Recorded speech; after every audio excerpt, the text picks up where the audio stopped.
सम्मान समारोह उन बेटियों के लिए रखा गया था जो बेटियां एशिया में हमारा परचम लहराया, देश का परचम लहराया, हिमाचल का परचम लहराया।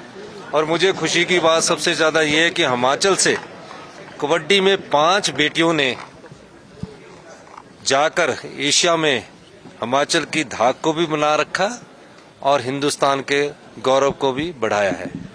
इस संदर्भ में आज हमारे राजकुमार नीटू जी ने ये एसोसिएशन, जो प्रेसिडेंट है कबड्डी एसोसिएशन हिमाचल प्रदेश के, उन्होंने इस फंक्शन रखा था बेटियों को सम्मान का।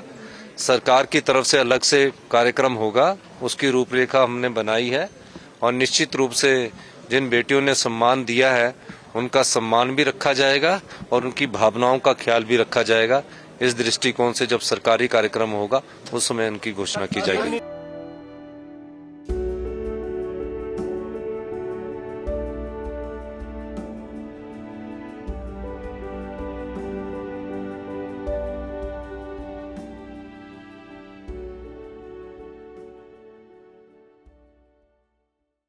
सम्मान समारोह उन बेटियों के लिए रखा गया था जो बेटियां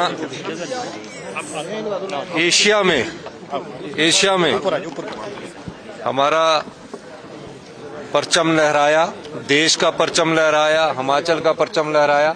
और मुझे खुशी की बात सबसे ज्यादा ये है कि हिमाचल से कबड्डी में 5 बेटियों ने जाकर एशिया में हिमाचल की धाक को भी बना रखा और हिंदुस्तान के गौरव को भी बढ़ाया है। इस संदर्भ में आज हमारे राजकुमार नीटू जी ने ये एसोसिएशन, जो प्रेसिडेंट है कबड्डी एसोसिएशन हिमाचल प्रदेश के, उन्होंने इस फंक्शन रखा था बेटियों को सम्मान का। सरकार की तरफ से अलग से कार्यक्रम होगा, उसकी रूपरेखा हमने बनाई है और निश्चित रूप से जिन बेटियों ने सम्मान दिया है उनका सम्मान भी रखा जाएगा और उनकी भावनाओं का ख्याल भी रखा जाएगा। इस दृष्टिकोण से जब सरकारी कार्यक्रम होगा उस समय उनकी घोषणा की जाएगी।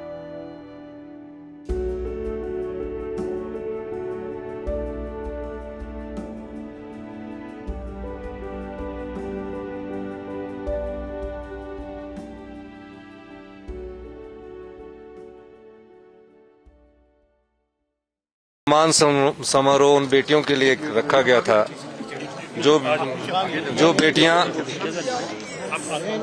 एशिया में हमारा परचम लहराया, देश का परचम लहराया, हिमाचल का परचम लहराया।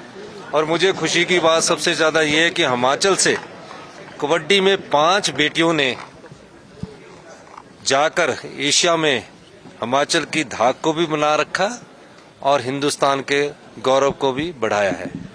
इस संदर्भ में आज हमारे राजकुमार नीटू जी ने ये एसोसिएशन, जो प्रेसिडेंट है कबड्डी एसोसिएशन हिमाचल प्रदेश के, उन्होंने इस फंक्शन रखा था बेटियों को सम्मान का।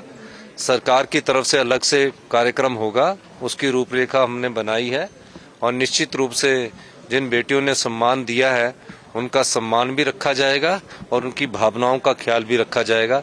इस दृष्टिकोण से जब सरकारी कार्यक्रम होगा उस समय उनकी घोषणा की जाएगी।